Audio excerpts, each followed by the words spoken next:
My name is Selena Bondosho. I'm Natalie Old. I'm Marilyn Blackburn. I'm Hannah Blackwell. And I'm Emily Brewer, and we are Cohort 1. Today we're going to talk about the INTASC standards that address learning and content knowledge in the classroom. So Selena, what did you have to say about this? I think teachers should try to come up with lesson plans that get students to use their different intelligences. For example, a teacher could assign the students to do a skit in history. On the cognitive level, the students will have to use the information that they have learned to make the skit. For the linguistic level, the students will recite their lines. In this project, the students will be in a group, so they will have to communicate and work together, which is the social level. They will have to connect with the skit or the characters and also have to move around, and that is the emotional and physical level. Well, Selena, I think that relates to me talking about the learning differences. At the beginning of the year in my classroom, I plan to give students a survey asking questions such as what are their interests and hobbies and how they like to learn, such as sitting in a desk or on the floor, or coming up to the smartboard or on a dry erase board. From this, I will learn which of my students are auditory, visual, kinesthetic, or linguistic learners. Then I will plan my lessons according to what their survey said and put groups together based on their likes. So if a couple people like sports and we need group time, I will group those together. And if a couple people like music, I will group them together. This will give the students a way to work in collaboration. I also would like to design different worksheets based on what the students' interests are. So for example, I will have 4 different worksheets set out, but they will have the same questions just in a different way based on the students' interests and likes. So the students will be able to pick which worksheet they want to do, but they are the same questions, are learning the same thing. Yeah, Natalie, I agree with the whole learning differently aspect. Multiple representations in a classroom is really important. We don't memorize like we used to in the past. It's more of like critical thinkers are more of what 21st century learners are. It's more hands-on.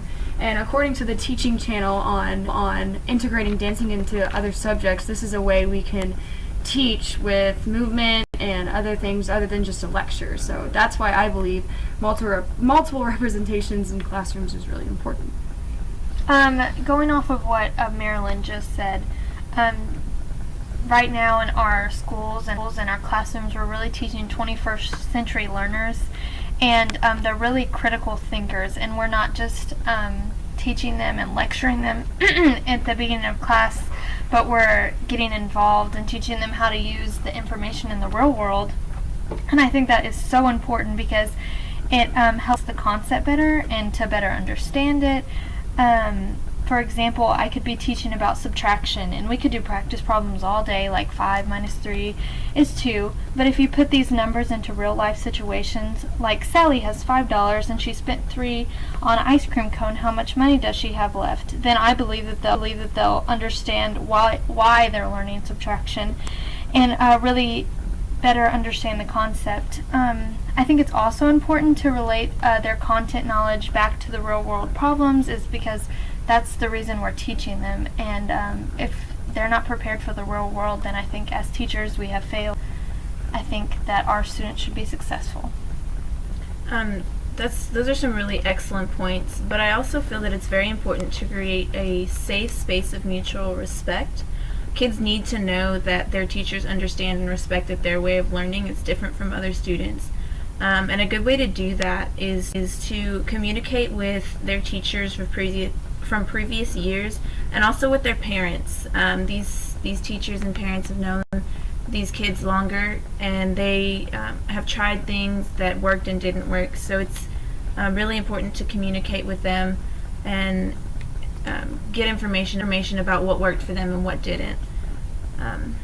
For example, I have a cousin that really enjoys reading, and he read the whole Harry Potter series when he was in the 3rd grade. So he's a really avid reader, and his teachers always had problems with him paying attention in class.